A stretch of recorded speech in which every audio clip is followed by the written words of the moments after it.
wage rates are falling. And the problem, of course, about bringing a real depreciation of the currency is when you have a fixed currency, you've got to do it by falling wage rates. And there is considerable uncertainty about what will happen. Our model suggests, and it's behaved reasonably well over the last 30 years, that we'll see a 7% fall in nominal wage rates over the course of 2009, 10, 11. But we've never seen a fall in nominal wage rates before, so there's uncertainty. If wage rates don't adjust as rapidly as that, and we've got to wait until wage rates increase in the rest of Europe, prices back into the market, then it could be a much longer and painful adjustment process. We estimate that if it happens over that period, if you double the period, well then, instead of coming back towards full employment by 2015, you're going to postpone it by a few years towards the end of the next decade. So the speed of adjustment is uncertain, and migration behaviour, as Alan Barrett showed in the paper which he gave at a conference 3 weeks ago in the ESRI, and his slides are available on our website, that we are uncertain because, of course, the changed composition of the population labour force, with a lot of people from abroad, how they would behave faced with the problems that we're facing. But, of course, faced with also an unfavourable labour market everywhere else in the world. Where before it was what you could do relative to other countries mattered. If other countries are in deep trouble, then the attraction of moving. Now, if people are less inclined to move, then it is likely there's going to be a bigger downward pressure on wage rates, a bigger pressure to adjust to the labour market in Ireland. The next section I want to talk about is how we restore full employment. And there are certain problems here. It's not as simple as just the price level falls in Ireland, new businesses open up eventually and hire people. It is what kind of people will they want to hire, and what is the composition of those who are unemployed. And those losing their jobs are predominantly unskilled. And that's always been the case, and it is the case today. And a paper by Edith Kearney in the late 1990s using one set of data, and a paper more recently by Alan Barrett, myself, and Brian Nolan in 2002, and another one by Edith Kearney and Adele Bergen in 2007, shows the elasticity of substitution between skilled and unskilled labour is very low in Ireland. What that means is that if you want to get one unskilled, or if you're employing, say, lots of skilled people, and you say, right, if I substituted unskilled labour for the skilled person, how many unskilled people would replace a skilled person? The problem is you can't just do it. The technology of the economy means that we employ a fixed proportions within individual sectors of skilled and unskilled labour. And the problem, that poses certain problems. That if you have a big increase in the supply of unskilled labour who are unemployed, that you can cut the wage rate for the unskilled more and more, and you won't get much bang for your buck. You won't find it easy to price the unskilled back into the labour market. And the only way, and the way we did it in the late 1990s, was we had exceptionally high growth.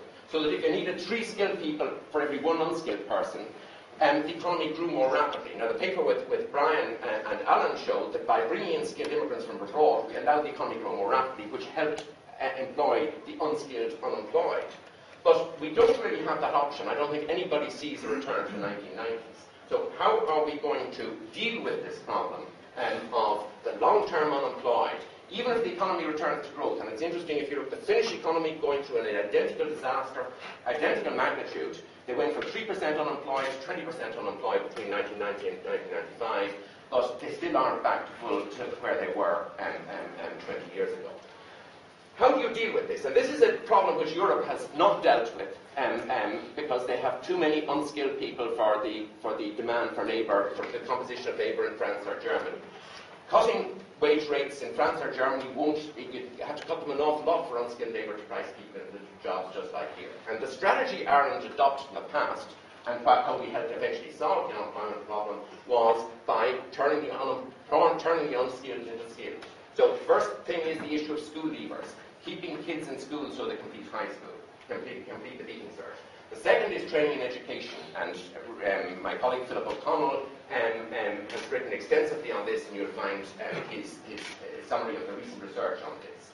So these are issues which have to be tackled. And I show here the unemployment rate in the past by level of education, and you see in the 1980s it was very high, 25% of those with only primary education were unemployed, and even in the good times it was still quite high. And I think it's the junior cert are the ones to look at.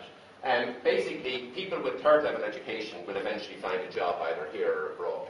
So the concern is with what is going to happen now with the unskilled. And I show here the supply of labour. The high-skilled labour is tapering off, but its population is tapering off. We will see a continued gradual fall in the supply of unskilled labour into the next decade. The question is, can we accelerate that fall in the supply of unskilled labour by turning them into skilled? Because otherwise we are going to have difficulties. One further issue is the replacement rate. I should not come on to that in a second. One further issue is the relative wage rates. This is the unskilled relative to the skilled, which is the average wage rate. And what you see is it fell pretty steadily. You see the tightening of the labour market meant that unskilled wage rates rose relative to the average or relative to skilled between 1997 and 2002. Immigration of people from new member states taking unskilled jobs saw some turn down on that. What's going to happen in the future? Even if you saw a further dramatic fall in unskilled wage rates, the technology of the economy means that that will not of itself bring about a solution, that it's on the supply side that we've got to look for the solution in the labour market. Replacement rates, I show here in red an index of the replacement rate. And there seems to me to be a relationship there between the unskilled unemployment rate and the replacement rate. That in 1982 there was a dramatic rise in real welfare rates, and subsequently you see the unemployment rate rising. You see the fall in the replacement rate, and it fell not because welfare rates didn't rise, but because the unskilled wage rate rose more rapidly than the average. You see a fall in the replacement rate predating the fall in the unemployment rate. And the concern is that the unskilled or the replacement rate has gone way back up in the last 2 years. And that isn't necessarily a problem. People aren't going to give up jobs, which they have in very difficult circumstances to become unemployed. But it is how we price people back into the labour market. And I think one of the issues which came up at the labour market conference 3 weeks ago was activation policy, a whole range of areas where we need to learn from Scandinavia, in particular from Denmark, in how to deal with these issues. How are we going to tackle the long-term unemployment rate? And yes, we can price this economy, and this economy will price itself back into the market left to its own devices. The question is how long it will take, and we will become competitive through changes in wage rates. But will that be enough? The recovery depends on a world recovery, but there's nothing we can do about that. Improving competitiveness will definitely speed it. In that there's a series of papers which the last slide gives the references, where we look at this issue in terms of improving competitiveness. Wage rates growing more slowly than in our competitor countries will lead to more rapid growth in Ireland, and particularly rapid growth in employment. However, it appears to us that we have permanent loss of output. Output will, for the next decade, be 10% below where it would otherwise have been without the recession and without the mistakes that we made in our economy. There's not much no matter what you do in terms of pricing, you can't replace the lost capital stock. It's not something that is soluble by improving your competitiveness. So the economy will look different in 2015. We've lost a lot of firms prematurely who are serving the economy and who might have gone eventually. But it's a very rapid adjustment, and the new firms that will occur will predominantly be in the tradable sector. They will predominantly be employing skilled labour. So there is a more rapid adjustment in the economy. It will look different in 2015. And I just show my colleague in Syker in the Netherlands Central Planning Bureau has some neat graphs just to illustrate what the Irish economy has gone through. That's Finland, and you see the permanent loss of output there of 10%. Yes, they go back to growth, but they don't go back to where they would have been, which is the dotted line. And the interesting one is Sweden, where they suffered a rather similar loss in the early 1990s. But they adopted policies which increased competition, freed up the labour market, which was pretty flexible, and made major changes in their economy. And I think there are certain lessons there for Ireland, that if we want to become competitive, it is not just about wage rates, it's about the overall price level, and adopting policies that promote competition and reduce not just wage rates but price level.